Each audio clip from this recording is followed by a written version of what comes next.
What is this life if full of care we have no time to stand and stare? No time to stand beneath the boughs and stare as long as sheep and cows? No time to see when woods we pass, where squirrels hide their nuts in grass? No time to see in broad daylight streams full of stars like skies at night? No time to turn at beauty's glance and watch her feet, how they can dance? No time to wait till her mouth can enrich that smile her eyes began? A poor life this, if full of care we have no time to stand and stare.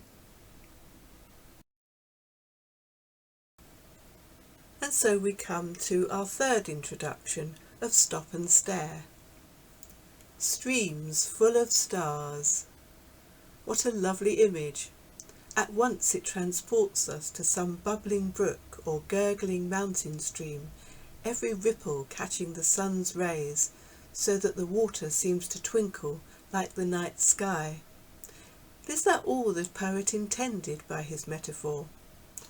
Probably, but his words bring home how just as the brilliance of day can call to mind the grandeur of night, so also much else around us can point beyond itself, speaking of altogether different realities. Even the most everyday things of life can suddenly take on a wholly unsuspected dimension. The song of a bird, the cry of a baby, sight of a rainbow, pattern of a snowflake, sound of the sea, or simple beauty of a flower.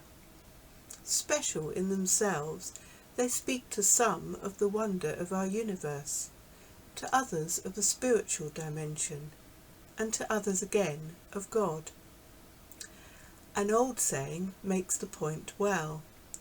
2 men looked out through prison bars. One saw mud, the other saw stars. Instead of seeing ugliness, we can see beauty, reason to hope instead of despair. That's not to say everything is subjective, rather that on occasions our minds must first be opened if we're to appreciate the full wonder of what's there in front of us. Isn't that what Jesus was saying in his celebrated words on the mountainside? See how the lilies of the field grow. They do not labour or spin.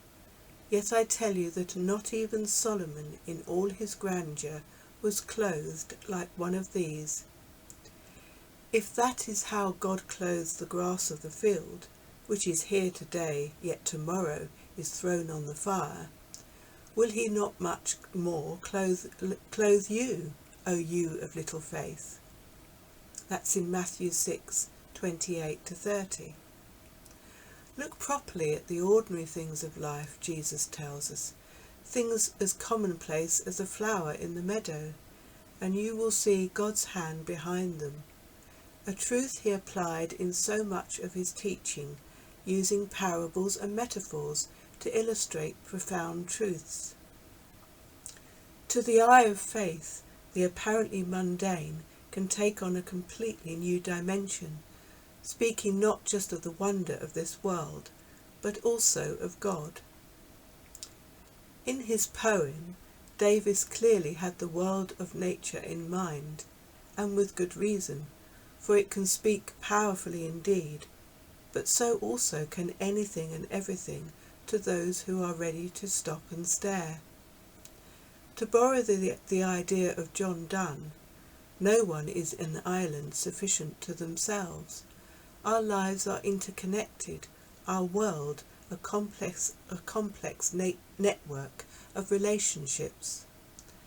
The site of a supermarket, for example, might speak of farming and food production, trade and economic issues, environmental concerns, the international community, Sunday trading, out-of-town shopping. A doctor's surgery may speak of expectant mothers, terminally ill, medical research, or God's healing touch. A school may speak of young people, the privilege of learning, the importance of discipline, or unfathomed mysteries. and so we could go on. But we will only make the connections if we are ready to look, and to do that we must learn to stop and stare. To pause, in other words, during the press of a busy day and see beyond ourselves and beneath the surface.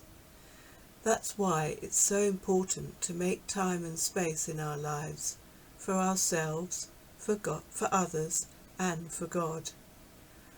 To learn to make room for all, and we will see life in a new light, and God in all of life. Amen.